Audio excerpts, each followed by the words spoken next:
ہمیں اس جنریشن کو کم از کم یہ لگتا ہے، آپ نے کہا کہ نسلوں کی نسلیں چلی آ رہی ہیں اور کوئی چیز بدلی نہیں ہے، لیکن کسی نے آج تک یہ نہیں بتایا ہماری جنریشن کو کم از کم کہ ہمیں کرنا کیا ہے اس وقت۔ بہت سارے پہلو آپ نے کھول دیے، میں مختصر سے پہلو کوشش کرتا ہوں۔ سب سے پہلا پہلو یہ ہے کہ ہمیں مقام امام زمان علیہ السلام کے ادراک کو بڑے بغور انداز سے محسوس کرنا ہے۔ کیا سرکار ہیں کون؟ بادشاہ معظم کی ذات خدا نے ہم سب کو دی ہے، تو آخری دور میں ہمارے آنے کے پیچھے اور سرکار کی ذات گرامی قدر کے پیچھے کیا کیا معاملات ہیں؟ اس میں سب سے پہلا، ویسے تو بہت سارے، اس میں بھی بہت ساری باتیں ہیں، ایک بات فوراً آئے گی کہ سرکار ولی المظلومین ہے، سرکار پوری کائنات کے ولی ہیں۔ ولی کا مطلب یہ ہوتا ہے کہ وہ خود فیصلہ کرے کہ اس نے ان کے بارے میں کیا کرنا ہے جو ان کے ذمہ ہے، وہ ٹوٹلی حاکم ہے۔ سب کو سب سے پہلے یونائٹ ہونا، متحد ہونا بڑا ضروری ہے۔ مجھے آپ کے عقیدوں کو چھیڑنے کا حکم نہیں ہے، مجھے نہیں ہے حکم سید کس عقیدت اور عقیدے کا مالک ہے، کس کے پاس ولایت کا معیار کیا ہے، یہ مجھے حکم نہیں ہے۔ میرا بے شک میری 5 انگلیاں برابر نہیں، میں پوری دنیا میں صحیح اعلان کرتا پھروں، لیکن جب مقصد ایک ہو تو 5 بھی ایک ہو جاتی ہے۔ کیسے؟ یہ دیکھو، مگر مقصد ہے کوئی چیز اٹھانا، یہ 5 ایک ہو گئی۔ سب سے پہلے اس چیز کو حاصل کرنے کے لیے اپنے فیصلے امام پہ چھوڑنے پڑیں گے اور ہمیں متحد ہو کے ایک دوسرے کی ہمت اور حوصلہ بڑھا کے آگے چلنا پڑے گا۔ ایک کلاس روم میں سٹوری پڑھائی جاتی تھی، شاید یاد ہو، کہ وہ ایک لکڑہارا تھا تو بچوں کو سبق دیا کہ لکڑیاں اکٹھی کرو، ایک گٹھڑے میں باندھو، یاد ہے نا جی؟ ایک ایک کر کے تو سارے توڑ لی سب نے، اور جب کٹھا گٹھڑ ہو گیا تو کوئی اس کو توڑ ہی نہ سکا۔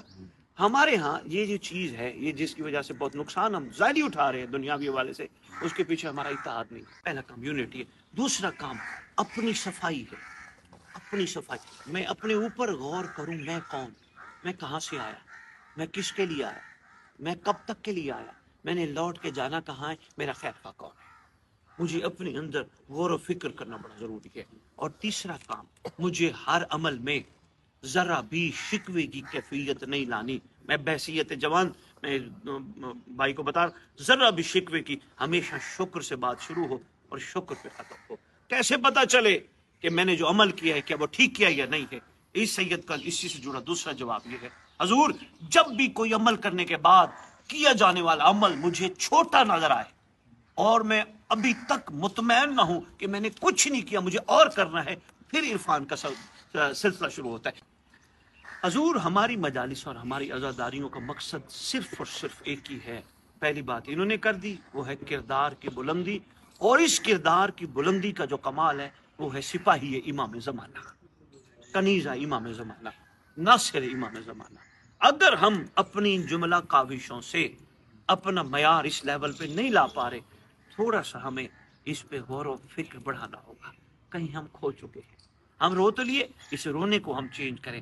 اس لیے نہیں رونا کہ میرے گناہوں کا کیا بنے گا، میرے اوپر ان کا اتنا کرم ہے، انہوں نے مجھے ذکر میں بلا لیا، اگر میں اتنا ہی بدکار اور خطا کار تھا تو انہوں نے یہ کریمی دکھائی، تو اس کا مطلب وہ میرے گناہ معاف فرما کے کرم فرمانا چاہتے ہیں، وہ میرے اوپر کریمی کرنا چاہتے ہیں۔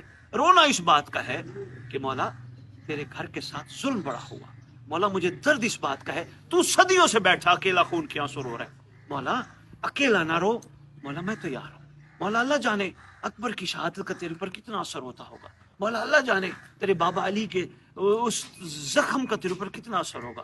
رونا اس بات کے، مولا میں ابھی تک تیرے لیے کچھ کر نہیں پایا، مولا مجھے توفیق دے، میرے اندر کا جو پردہ ہے، ایک جو میں نے ایک بنا کے رکھا ہے، میں کا پردہ نفسانیت سے برب، مولا تیرے صدقے پروردگار اس پردے کو ہٹا کے اتنا کرم فرما دے۔